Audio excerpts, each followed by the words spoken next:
የቲክቶክ አዋርድ ውድድር ካለቀና አዶናይ የሽልማት መኪናውን ይዞ ከሄደ በኋላ በማህበራዊ ሚዲያው ላይ ስለ ዩቲናስ ብዙ አስተያየቶች እየተሰጡ ይገኛሉ። አንዳንዶቹ ደግፈዋታል፣ ሌሎቹ ደግሞ አሹፈውባታል። ግን ዩቲናስ ይህንን ውሳኔ ለመወሰን ቀናቶችን አላባከነችም። በአንድ ጀንበር ቁጭቷን ትወጣለች። ለመሆኑ ምንድነው የተፈጠረው? ይህና ሌሎችን ስለ ዩቲናስ ያልተሰሙ መረጃዎችን በዚህ ቪዲዮ እናጋራችሁ ይሆናል።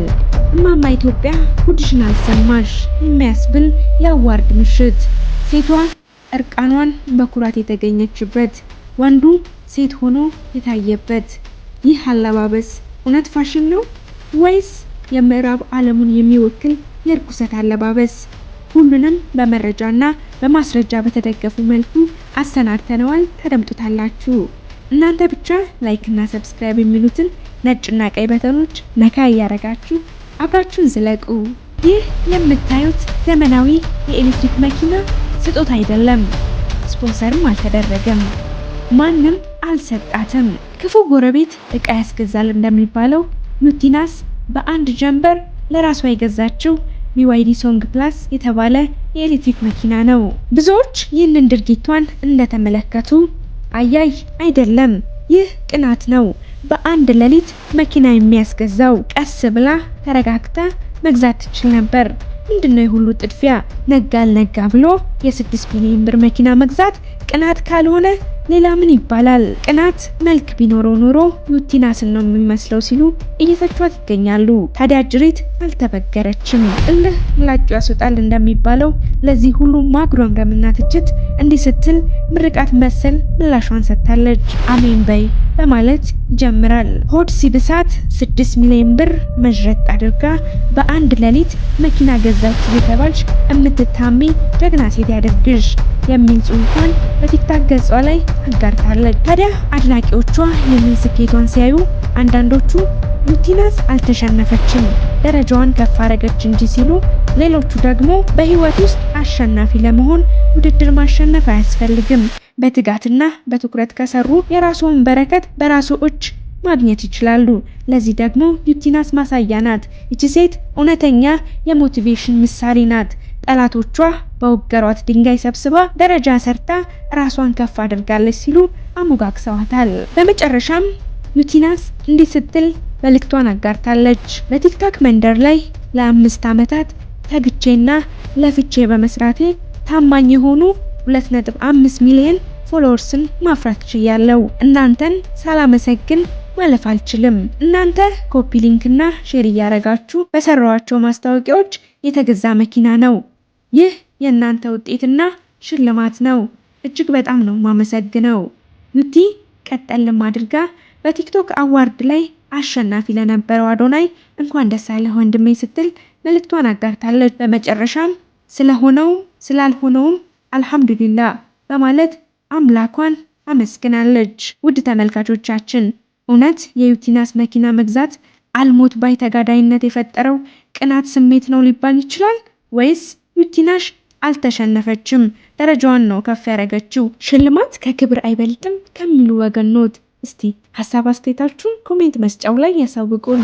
ሌላው የዘንድሮ የቲክቶክ አዋርድ አነጋጋሪና ወጣ ያሉ አለባበሶች የታዩበት ሲሆን በህዝቡ ዘንድም ከፍተኛ ቁጣን ቀስቅሷል። ብዙዎችም የቲክቶክ ክሬቲቭ አዋርድ ዝግጅት አዘጋጆች ጭርሱ የማይታወቁና ሃይባ የሌላቸው ናቸው። ጭራሽ ይህንን የምዕራቡን ዓለም የርኩሰት አለባበስ የሚያስተዋውቁና የሚያበረታቱ ሲሆን ቀስ በቀስ ይህንን የርኩሰት መንፈስ እያለማመዱ ነው።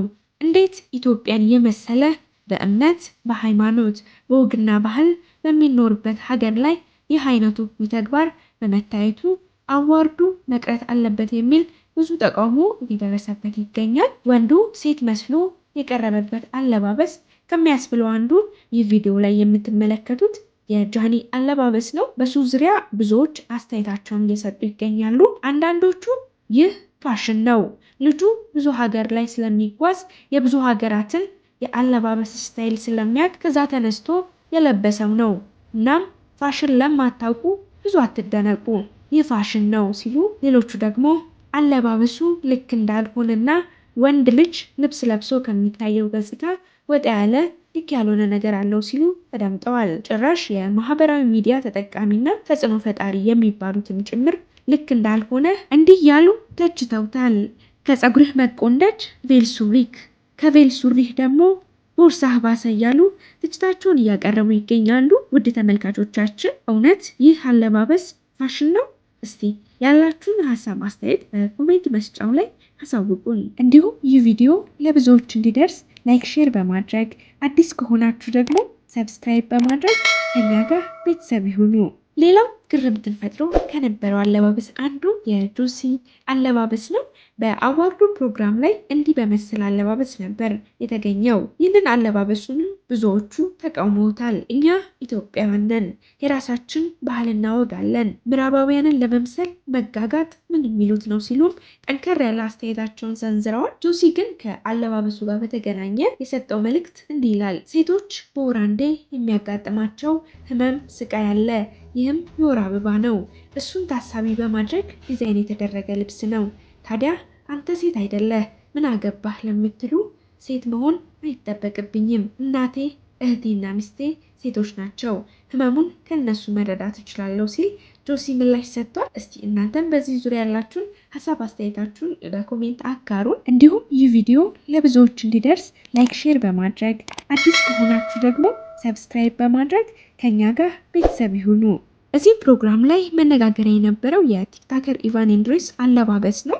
ብዙዎች በጣም የተቹትና ያወገዙት አለባበስ ነው። ሴቷ ደግሞ እርቃኗን የታየችበት አዋርድ ሲሉ ቅሬታቸውን አቅርበዋል። ልክ በምስሉ ላይ እንደምታዩት አይነት አለባበስ ነበረ ለብሳ አዋርዱ ላይ የተገኘችው። በዚህ ፕሮግራም እንደኔ ያማረበትም የለበሰም የለም ያለችው ኢቫን ኢንድሪስ አለባበሴ ላይ ኢን ሚሊየንስ ብር ነው ያወጣሁት፣ ነገር ግን ቁጥሩን ተናገሪ ካላችሁ ለዚህ አለባበሴ 3 ሚሊዮን ብር አውጥቼበታለሁ ስትል ተደምጣለች። እንግዲህ እኛ ኢትዮጵያን እንደመሆናችን መጠን የራሳችን ወግ፣ ባህልና ስርዓት ያለን ህዝቦች ነን።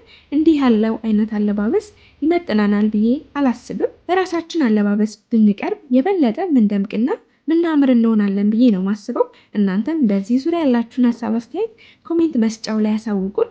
የዛሬው ቪዲዮ በዚህ ላይ ያበቃል። በቀጣይ እስክንገናኝ ቸር ቆዩን።